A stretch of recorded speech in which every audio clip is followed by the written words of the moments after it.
Na, ich trainiere am Tag 6 Stunden Beine. Also das ist halt, und das 5, 6, 7 Mal die Woche, kommt immer auf die Trainingsphase drauf an. Ja. Und das weiß halt keiner, beziehungsweise macht das keiner.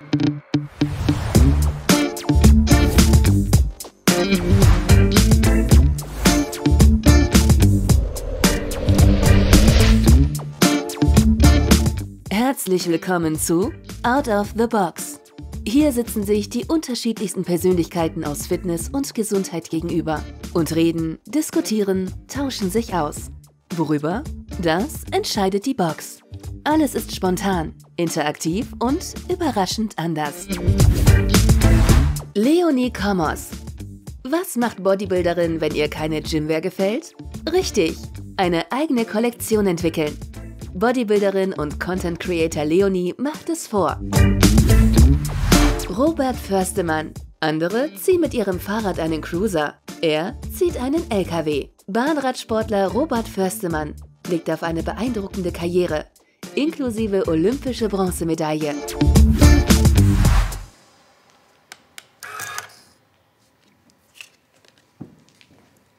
Wie hast du deine Leidenschaft für deinen Sport entdeckt? Die Leidenschaft für meinen Sport. Also ich bin schon als Kind gerne Rad gefahren. Mit 4 Jahren habe ich schon Fahrradfahren ohne Stützräder damals gelernt. Ja, meine Eltern waren da auch ein bisschen hinterher, dass ich mich bewege, und es hat mir einfach Spaß gemacht. Allerdings war ich für meinen Sport, wie ich ihn dann irgendwann in der Zukunft mal ausgeübt habe, im Leistungssportbereich tatsächlich ein Quereinsteiger. Ich habe eigentlich erst mit 16 Jahren damals angefangen, Radsportler zu werden, professionell. Bin ich ein bisschen reingerutscht eigentlich durch meine Mutter. Die hatte eine Arbeitskollegin, wo der Mann bei der Tour de France gefahren ist. Und damals hatte ich auch als Kind große Vorbilder dahingehend, habe mir in den Sommerferien immer die Tour de France angeguckt und wollte eigentlich genauso werden wie die Stars von damals. Ja, dann bin ich da so ein bisschen reingerutscht, habe mich in meiner Heimatstadt in Gera damals beim Radsport angemeldet. Die haben nicht schlecht geguckt, als sie mich gesehen haben, weil ich schon relativ alt war, und bin dort mitgefahren und habe gleich in der ersten Trainingseinheit eigentlich mit einem ganz, ganz alten Stahlrad die ganzen Quecks da abgezogen. Die waren schon deutscher Meister im Nachwuchsbereich, und die Straßentrainings waren sehr, sehr lang, und um das ein bisschen aufzufrischen oder aufzulockern, hat man an den Ortseingangsschildern immer einen Sprint gefahren. Und da habe ich die um Längen abgehangen, und da haben die gedacht, was war das denn jetzt? Weil mich kannte ja keiner und ich bin eigentlich nie professionell Rad gefahren. Und dann bin ich dann ein halbes Jahr später bei der Deutschen Meisterschaft auf der Bahn, da hatte ich eigentlich gar keine Ahnung, wie das funktioniert. Dritter geworden. Man hat gesehen, ich habe eine gute genetische Veranlagung, kam daraufhin in die Nationalmannschaft, und da habe ich mich gefreut, dass ich was besser kann als alle anderen, und bin dabei geblieben 20 Jahre lang, und so bin ich zu meinem Sport gekommen. Krass. Ja, und bei dir so? Ja, bei mir kam es tatsächlich auch so ein bisschen aus der Elternrichtung. Und zwar hatten wir früher bei uns im Keller im Haus einen Sportraum. Den hatte mein Papa eingerichtet, aber der war natürlich nicht betretbar für die Kinder. Ja. Sozusagen die verbotene Zone, aber manchmal sind wir dann trotzdem heimlich reingegangen, und manchmal hat mein Vater uns dann auch so ein bisschen angeleitet, uns gezeigt, was man für Übungen machen kann, Latzug, Bankdrücken und so. Wir haben uns ausprobiert, und dann war ich mit 15 im Ausland in Taiwan, und ja, das war ein absoluter Kulturschock, und mir hat so ein bisschen irgendwas gefehlt, wo ich mich so dran festhalten konnte, und habe dann meine Gastfamilie darum gebeten, dass die mich doch im Fitnessstudio anmelden, und dann bin ich ab da regelmäßig dahin gegangen, und das war für mich auf jeden Fall so ein Halt, sage ich mal, in einer Zeit mit vielen Herausforderungen, und seitdem hat sich das dann fortgesetzt, und die Liebe zum Kraftsport ist auf jeden Fall gewachsen. Ja, da haben wir ja fast zum selben Zeitpunkt angefangen. Ja. Ja, und das ist das Verrückte auch in meinem Sport. Also klar, die Leute, wenn sie mich sehen, fragen mich mal, was machst du denn? Bist du Kraftsportler, bist du Gewichtheber, bist du Boxer? Ich sage, nein, ich bin eigentlich das, wonach ich gar nicht aussehe. Ich bin Radsportler, da sind immer erstmal alle verwundert. Die Sportart, die ich mache, ist sehr, sehr kraftorientiert. Also ich muss wirklich viel Krafttraining machen, und von daher haben wir auch eine Gemeinsamkeit. Krass. Gut, dann drücke ich mal wieder. Ja.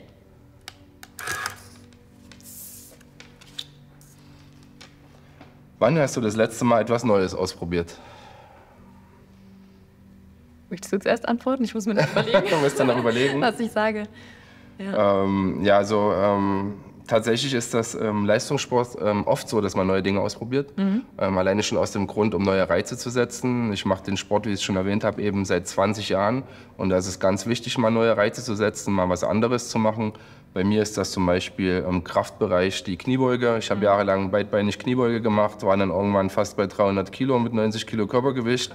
Und dann musste mal was Neues her, weil ich gemerkt habe, ja, ich kann zwar viel Krafttraining, also viel Gewichte heben, aber auf dem Rad werde ich nicht mehr schneller. Und dann habe ich mir überlegt, die Kniebeuge einbeinig zu machen. Und jetzt mache ich viel einbeinige Kniebeuge, Bulgarien Split Squats. Meine Lieblingsübung. Ja, wirklich. Ja. Und die ist anspruchsvoll, koordinativ, sehr anspruchsvoll. Dadurch kriegt man wirklich gute Power. Der Reiz, das hat wunderbar funktioniert. Ja. Auf dem Rad ging es wieder voran und ja, die Hosen spannen jetzt noch mehr als früher. Das ist das Ziel. Ja, aber interessant, dass das so zusammenhängt. Ja. Mir ist gerade eingefallen, ich habe vor ungefähr 2 Wochen angefangen, jeden Morgen 10 Minuten zu meditieren. Da habe ich mir davor immer früher so gesagt, ach was, ist ja eigentlich total overrated, wer macht sowas schon und so, ist mehr so das alte Leute oder halt Yogi-Ding. Aber ich finde es wirklich super interessant, wie man halt Kontrolle über seinen Geist auch erlernen kann. Und das ist für mich auch etwas, was total im Kontrast zum Kraftsport steht. Weil im Fitnessstudio geht es für mich halt eigentlich wirklich immer um High Performance. Alles geben, komplett rein. Und in der Meditation ist es dann halt wirklich einfach mal still sein und keinen Reiz zulassen. Ja, auch total interessant. Ja, cool.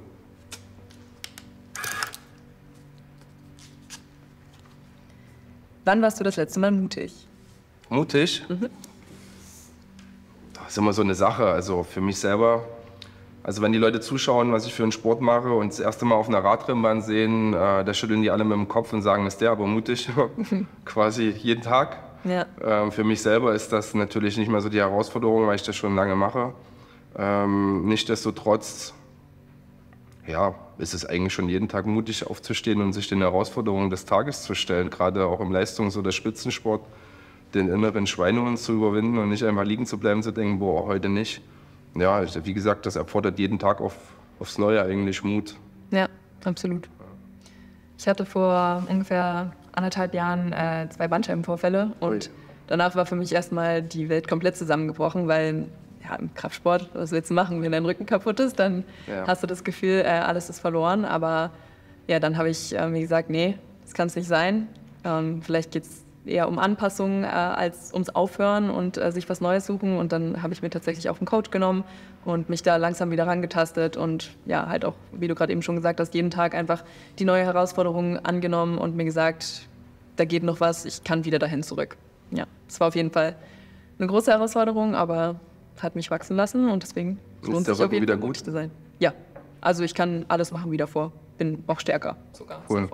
Ja, ich hatte auch 2 Bandscheibenvorfälle. Cool, aber noch was gemeinsam. Ja, das waren 2 harte Phasen eigentlich. Ja. Wobei ich beim zweiten fast entspannter war als beim ersten, weil ich wusste, es gibt wieder einen Weg zurück. Ja, genau. Aber beim ersten Mal war das so unbekannt alles. Und ich wusste nicht, bist du jemals wieder so leistungsfähig?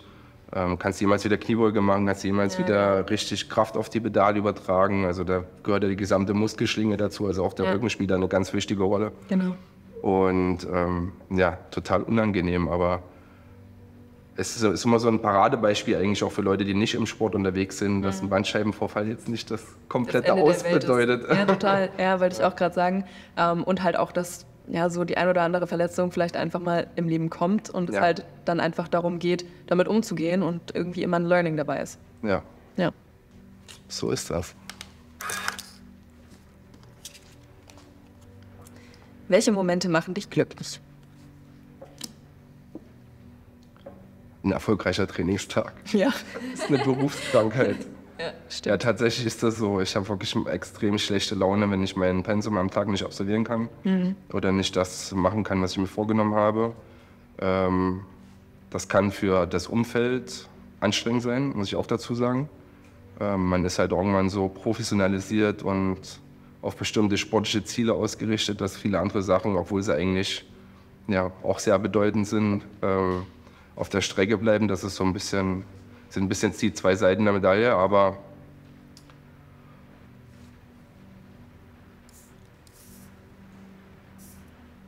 Training, wenn das gut läuft, ist das schon die halbe Miete. Ja. Und bei dir? Ja, also ich meine, es gehört ja natürlich irgendwie zu einer Routine, deswegen ist es natürlich auch was mich glücklich macht, aber für mich ist es auch einfach so der Kontrast dazu, also zum Beispiel die Natur, einfach mal Ruhe zu haben, wandern, schwimmen, alles was so draußen ist, finde ich auch richtig toll. Aber auf jeden Fall, ja, ich glaube, entschuldige, ich wollte dich nicht unterbrechen. Sag ruhig. Weil wir das Thema gerade hatten, halt Gesundheit. klar, das Ja, ist A und genau. O. Ja. Das muss man schon so sagen. Ja.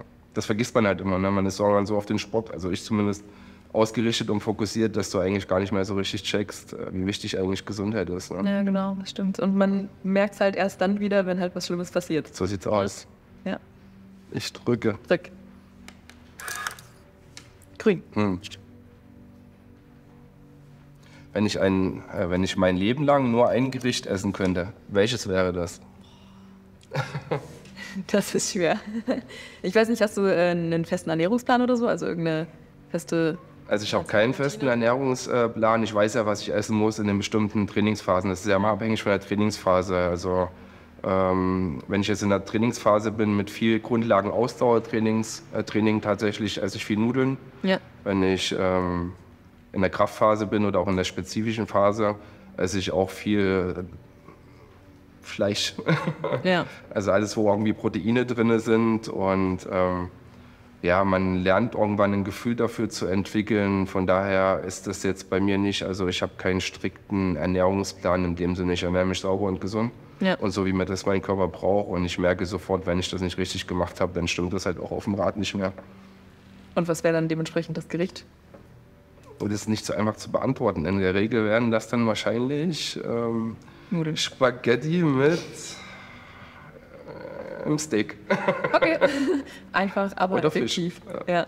Lachsnudeln, jetzt haben wir es. Das habe ich noch nie gegessen. Ja. Aber bei mir sieht es tatsächlich relativ ähnlich aus. Also immer die Basics sind die besten. Ja. Und ich weiß nicht, also wahrscheinlich wäre es bei mir einfach ein Bowl mit Reis, ordentlich Gemüse, irgendeiner Proteinquelle und dann vielleicht noch ein Ei obendrauf oder so, eine schöne Soße. Ja, und dann Alles war's das. dabei. Ja, sehr simpel. Ja.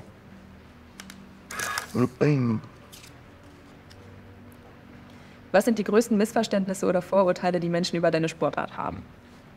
Na, dass bei uns alle gedopt sind. Ja, das wollte ich gerade sagen. Ja. Und gerade mit meinen dicken Oberschenkeln war ich natürlich der Sache immer ausgesetzt. Und das ist echt verrückt, weil ich halt strikt dagegen bin. Ich habe immer so den Nachweis eigentlich schon noch meine Kindheitsbilder, wo ich da als 5-Jähriger am Strand stehe und schon dicke Oberschenkel hatte. Nichtsdestotrotz ist das natürlich das größte Problem gewesen und auch oder nach wie vor das größte Problem. Auch in der Zeit, wo ich halt bekannt geworden bin durch meinen Sport, 2012 zu den Olympischen Spielen, war das im Prinzip so, dass alle Welt gesagt haben, na, der ist doch voll bis oben hin. Ja. Er hat so dicke Oberschenkel und selbst gab es sogar Anfeindungen, wenn ich Straßentraining gemacht habe. Irgendwann kam dann auch der Olympiaarzt um die Ecke und hat gesagt, Mensch Robert, du hast doch bestimmt einen Myostatinmangel. Das war dann so eine These, die wurde aber nie überprüft oder kontrolliert.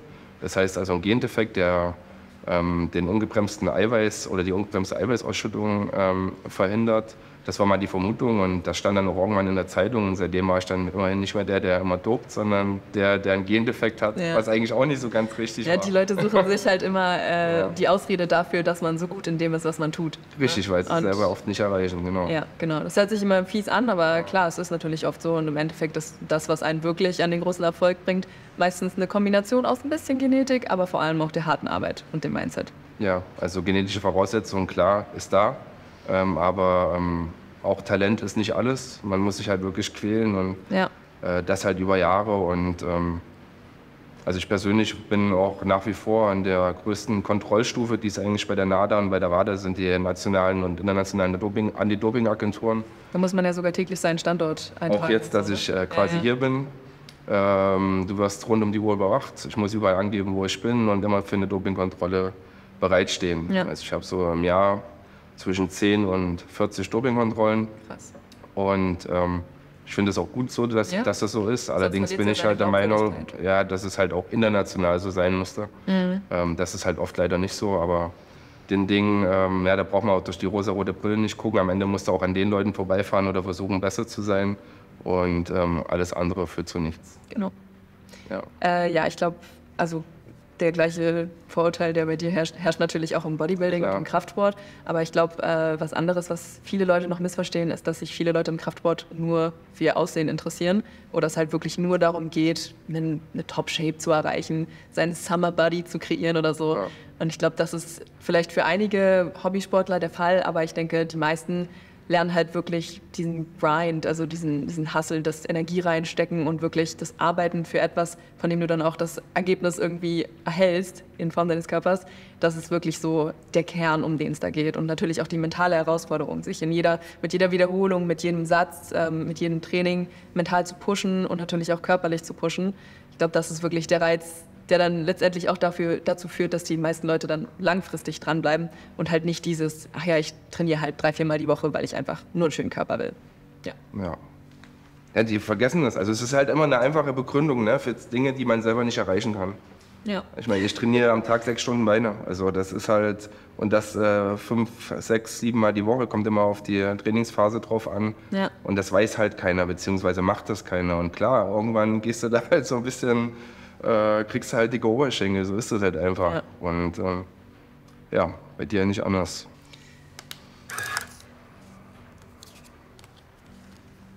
Was würdest du deinem jüngeren Ich raten? Boah, das ist eigentlich eine miese Frage. Da könnte man ja so weit ausschweifen. Ja, in jede Lebenssituation sozusagen. Also ich würde meinem jüngeren Ich raten, nicht so viel nach links und rechts zu schauen, sondern mehr auf mich selbst. Weil ich glaube, das ist halt auch so ein negativer Beifang von Social Media und so. Ne? Man schaut sich gern bei anderen was ab, vergleicht sich, überlegt sich, warum bin ich noch nicht so weit wie die anderen. Und ja, das tut einem natürlich mental absolut nicht gut. Und deswegen würde ich meinem jüngeren Ich auf jeden Fall sagen, mehr auf mich selbst zu gucken. Das stimmt, ja. Bei mir, das war auch schon immer mein Motto eigentlich. Und das würde ich mir auch selber wieder so mitgeben. Entscheidend für mich war, niemals aufzugeben. Mhm. Also ich war so oft an einem Punkt, wo ich gedacht habe, oh, jetzt reicht's, wo ich auch von anderen angesprochen wurde, warum ich mir das eigentlich noch antue, warum ich es jetzt noch mal probiere oder bestimmte Entscheidungen, die auch getroffen wurden, wo man sich gefragt hat, jetzt habe ich mir da wirklich monatelang, eigentlich jahrelang den Arsch aufgerissen und jetzt stehe ich doch bei den Olympischen Spielen nicht am Start und das dann doch noch mal zu probieren. Ich habe da ein Paradebeispiel oder Musterbeispiel für alle eigentlich auch. 2012 die Olympischen Spiele. Erst war ich war damals Weltranglisten-Erster im Sprint, war ich gar nicht nominiert für die Olympischen Spiele, muss man aber dazu sagen, es gab nur 3 Startplätze und wir waren damals 4 oder 5 Leute, die eine realistische Chance hatten, wenn sie halt zu den Olympischen Spielen an den Start gehen, eine Medaille zu holen. Und es war halt auch für den Bundestrainer und für den Sportdirektor eine schwierige Entscheidung.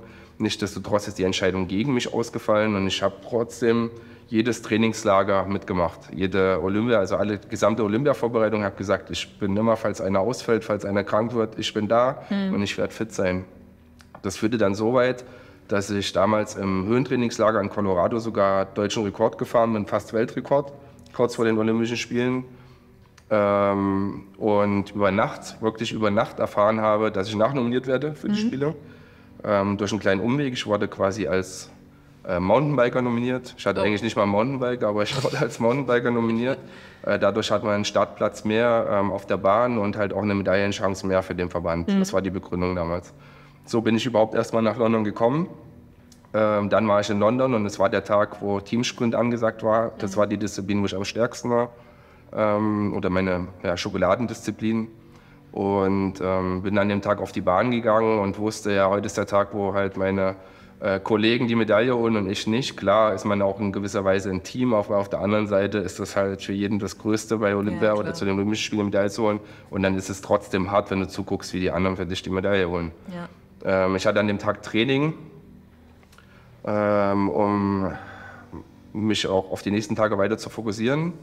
Und war auf der Bahn und habe mir die letzte Beschleunigung angeguckt oder das letzte Training, eine halbe Stunde bevor der Wettkampf losging, von dem Team und die sind nicht beieinander geblieben. Also die hatten massive Probleme und es war klar, so gewinnen sie keine Medaille, also so kommen sie vielleicht nicht mal unter die Top 8.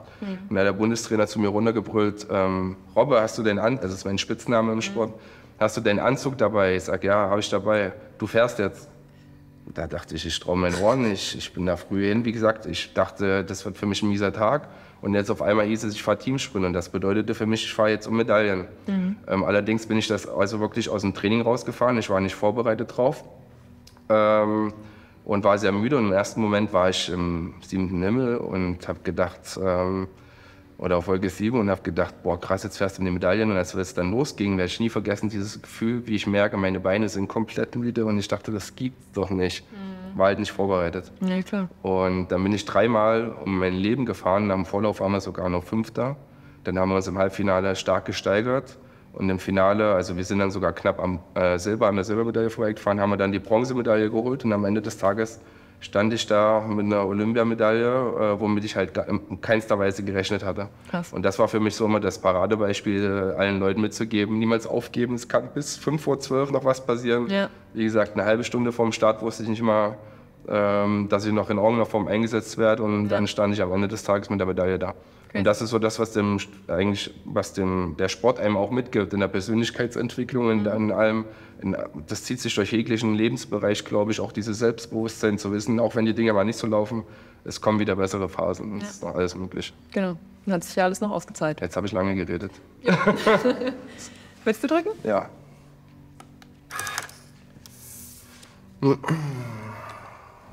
Was würdest du dir zum Ziel setzen, wenn du wüsstest, du kannst nicht scheitern? Geht man nicht sowieso immer mit der Annahme durchs Leben? Also, sehr schwierig. Also, grundsätzlich würde ich einfach erstmal so sagen, die beste Version meiner selbst zu sein und zu werden. Also, ja. Aber ich meine, irgendwie ist das gar nicht so eine hypothetische Frage für mich, weil ich finde, man sollte sich immer das Ziel setzen, nicht scheitern zu können, weil alles, was auf dem Weg liegt, bis man an seinem Ziel ankommt, ist ja auch eine Wachstumschance. Und dementsprechend, ja, einfach in allem meine beste Version zu sein. Ich glaube halt auch so der gesündeste Weg, wenn man genug Selbstvertrauen hat, an sich zu glauben und bei jedem, was man sich vornimmt, nicht unbedingt danach zu schauen, was alles schiefgehen könnte, weil dann kommt man nicht voran. Ja. Das führt gerade zu den Problemen, die du dir vorstellst. Also das ist ja dann vorgegeben, wenn du denkst, oh nee, das schaffe ich sowieso nicht. Wenn ich jetzt bei 280 Kilo dastehe, dann schmeiße ich die 280 mit Sicherheit weg.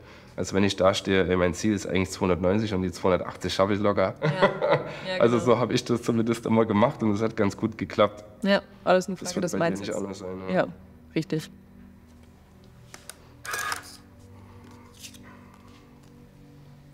Wer hat dein Training am meisten beeinflusst?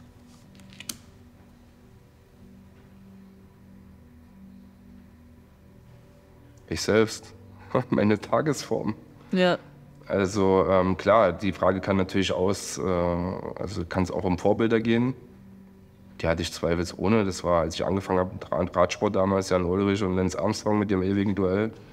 Das ging irgendwann weiter, als ich Bahnradsportler oder Sprinter wurde, dass ich gern so gewesen wäre oder härter trainiert habe, wenn ich den Olympiasieger gesehen habe, bis ich ihn irgendwann mal geschlagen habe. Das war für mich auch ein persönliches Highlight. Ja, und ansonsten beeinflusst mein Training, ja, beeinflusse ich das eigentlich am meisten mit meiner Tagesform, ob es mental ist oder körperlich. Und das ist halt auch wichtig, dass man sich da nicht reingrätschen lässt. Man hat natürlich immer noch einen Trainer, ich weiß nicht, wie das bei dir ist. Ja, ich habe auch einen Coach. Ja. Aber das ist ja eine Zusammenarbeit. Ja. Also es ist nicht ich sage dir, du machst das und dann mache ich das, sondern eine Zusammenarbeit und Selbstoptimierung mit Hilfe von außen, würde ich sagen. Ein Austausch, eine Kommunikation. Ja, genau. Kriegst du Trainingspläne oder wie macht ihr das? Seid ihr zusammen an einem Ort oder wie kommuniziert ihr? Nee, eigentlich immer über, nicht WhatsApp, aber Telegram, also halt einfach online und dann einmal, zweimal im Jahr sieht man sich so. Genau. Okay.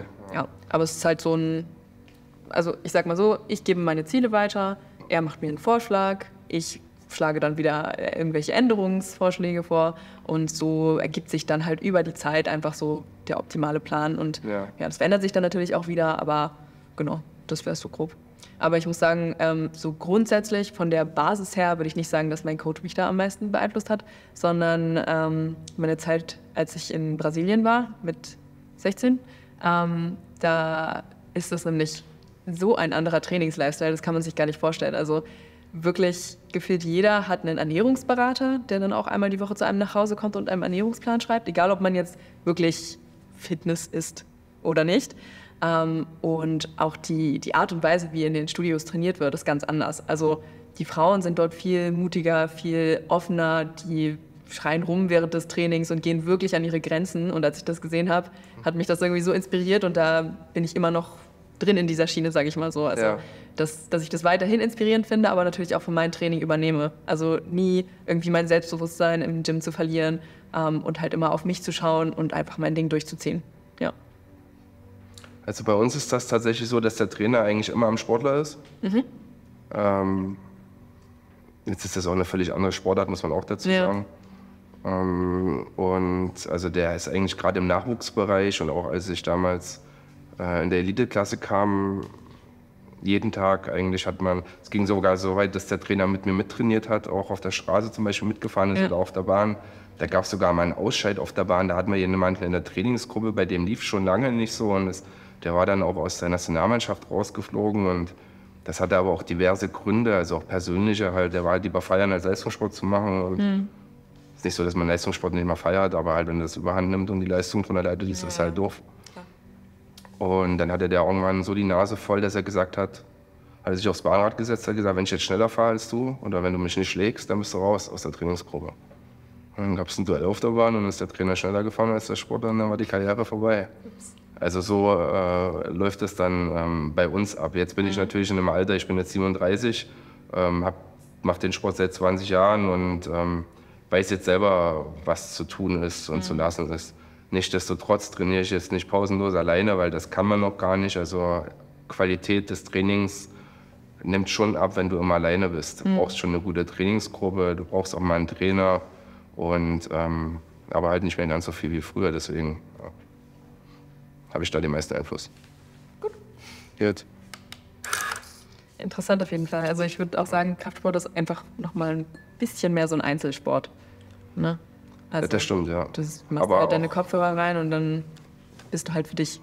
Wobei ich da auch ein bisschen anders bin. Also ich kann im Olympiastützpunkt trainieren, habe meine Ruhe, keiner da. Allerdings kann ich mich da nicht so pushen, wie wenn ich weiß gar nicht, in ein Fitnessstudio gehe, ein öffentliches, und da jetzt noch Leute unterwegs sind und mir zugucken beispielsweise und sagen, boah, sowas habe ich ja noch nie gesehen. Und dann, zack, bin ich noch mal 10 Kilo besser. Das ist wirklich eine Sache, die mich selber motiviert und was ich auch manchmal brauche. Ne? Ja. Klar habe ich Trainingsphasen, wo ich lieber meine Ruhe habe, aber ich bin auch gern unter Menschen. Also das bringt mich noch mal weiter. Ja, voll. Stimmt. Ja. Morgens oder abends trainieren? Ja, ich muss beides machen. Also, eigentlich egal. Ja. Also ich laufe schon gerne aus, aber das geht halt also eigentlich schwer. Ich habe auch einen straffen Zeitplan eigentlich von anderen Aufgaben, die ich noch so habe. Ich trainiere halt früh und abends. Und du? Ich trainiere nicht früh und abends, aber ich trainiere gerne früh oder abends. Ja. Also mir ist es eigentlich relativ egal, Hauptsache Training. Ja. Performance ist eigentlich auch immer gleich. Kommt immer auf den Tag drauf an. Okay, ja, das sind halt auch immer, die Regenerationszeiten sind halt bei uns im Sport schon wichtig. Also wenn du jetzt abends trainierst und dann gleich morgens halt wieder beispielsweise und du eigentlich eine qualitativ hochwertige Einheit machen willst am nächsten Tag, macht das jetzt nicht so viel Sinn. Deswegen, also das ist auch immer abhängig von den Trainingsinhalten. Ja, aber ich glaube, eure Trainingseinheiten ähneln sich ja wahrscheinlich auch in der Beanspruchung der Muskelgruppen dann natürlich mehr, ne? Meistens. Also wenn ich jetzt sagen würde, okay, ich gehe abends ins Beintraining und dann direkt am nächsten Morgen nochmal ins Beintraining, ja, das wäre vielleicht nicht so schlau. Das stimmt, gut, wenn man sich das natürlich ein bisschen mehr verteilt, sag ich mal, über den ganzen Körper, dann ist das natürlich voll das weiß ich. reasonable. Ja. Grün. Grün. Unsichtbar sein oder Gedanken lesen? Unsichtbar sein. Ja, ich auch. Unsichtbar kann man überall hingehen, wo man möchte, und andere müssen es nicht unbedingt merken, aber ich weiß jetzt nicht, ob ich unbedingt die Gedanken von anderen Menschen immer wissen muss. Ja, also, ich glaube, bin nicht bei dir. Ja, kann manchmal vielleicht schön sein, aber ich glaube, in vielen Fällen will man es auch einfach vielleicht gar nicht wissen. Ich will oft mal gar nicht wissen, was die Leute über mich denken. Ja. Ich glaube, das würde mich zu sehr auch beschäftigen. Und unsichtbar sein ist ganz cool, du kannst beobachten. Ich war immer jemand, der gerne beobachtet, Schlüsse zieht, Informationen sammelt und ja. Ja, auf jeden Fall. Ich glaube, wenn ich noch ich habe in meinem Kopf oftmals genug Stress auch mit dem Sport, wenn ich noch in einen anderen Kopf reingucken könnte, das wäre ein Problem. Geht mir ähnlich. Da ist Unsichtbarsein schon entspannend, auf jeden Fall. Ja. Hatte ich jetzt gedrückt oder du? Ich weiß nicht. Ich weiß auch nicht mehr, keine Ahnung. Ich habe, glaube ich, oder so. Okay. Was motiviert dich täglich weiter an deinen Zielen zu arbeiten? Also mich motiviert es in erster Linie, dass ich weiß, dass es mich zufrieden macht, also mir eine gewisse Grundzufriedenheit gibt. Ja. Anerkennung auch. Dass man eine Struktur hat, Ziele. Und in dem, was ich jetzt noch mache, ich bin Ich fahre noch in einem anderen Bereich. Früher bin ich alleine gefahren, jetzt fahre ich mit jemandem, der sehbehindert ist noch, zusätzlich internationale Turniere auf einem Tandem. Zu sagen, okay, das ist ein Bereich, wo ich was entwickeln kann. Wo ich Material entwickeln kann, weil das jahrelang nicht passiert ist. Also mich zumindest einbringen kann, da ordentlich was auf die Beine zu stellen. Leuten zu zeigen, okay, pass auf, auch Menschen, die es nicht so gut hatten im Leben und vielleicht einen krassen Schicksalsschlag hatten, wie der Sport die voranbringen kann. Ja, mich da halt einzubringen, auch solange wie ich halt noch so leistungsfähig bin, jemandem auch zum Erfolg zu verhelfen, muss man ganz klar so sagen, der es alleine so nicht geschafft hätte. Das sind Sachen, die mich total motivieren und das ist jetzt aber auch anders als früher. Früher waren die Motive eher für mich alleine. Da ging es mir eigentlich nur um mich. Hauptsache ich bin vorne irgendwie und ich habe mich motiviert, Olympia zu sehen und Weltmeister zu werden oder Obermeister zu werden. Und jetzt so mit dem Alter eigentlich, wenn man das sagen will oder darf, sind das auch so soziale Gesichtspunkte, muss man ganz klar so sagen. Es ist alles komplexer geworden. Ja. Wie ist es bei dir? Ich muss sagen, ich bin jünger, deswegen schaue ich immer noch nur auf mich eigentlich. Aber ich muss auch sagen, für mich ist das hauptsächlich einfach so das Eigenwachstum. Also, dass man halt immer wieder eine Chance hat, an sich zu arbeiten und eben besser zu werden und ja, halt wachsen kann, egal ob es jetzt halt physisch oder mental ist. Und das treibt mich auf jeden Fall an, da weiterzumachen in die Richtung. Genau, aber gerade jetzt in der sportlichen Hinsicht würde ich auch sagen, dass die langfristige Gesundheit auch eine große Rolle spielt. Also ich weiß halt, dass ich jetzt täglich etwas dafür tue, was mir nicht nur heute gut tut, sondern halt auch noch lange in der Zukunft gut tun wird. Und das ist natürlich auch sehr erfüllend, einfach zu wissen, okay, damit kann ich meine zukünftige Gesundheit irgendwie garantieren.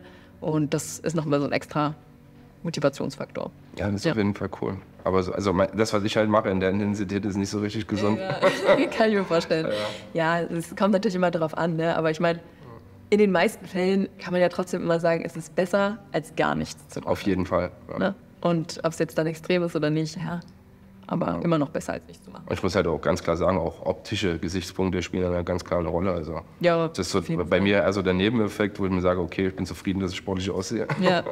Also da will ich auch nicht drauf verzichten, wenn ich irgendwann mal keinen Leistungssport mehr mache. Ich glaube, ich komme vom Sport gar nicht mehr weg irgendwann. Das wird wahrscheinlich bei dir ähnlich sein. Ja, ist eine Sucht auch mehr oder weniger. Ich würde mich auch gar nicht wohlfühlen. Ja. Also ich brauche das auch irgendwie. Stört dich das manchmal, dass dein Oberkörper so disproportional zu deinem Unterkörper ist?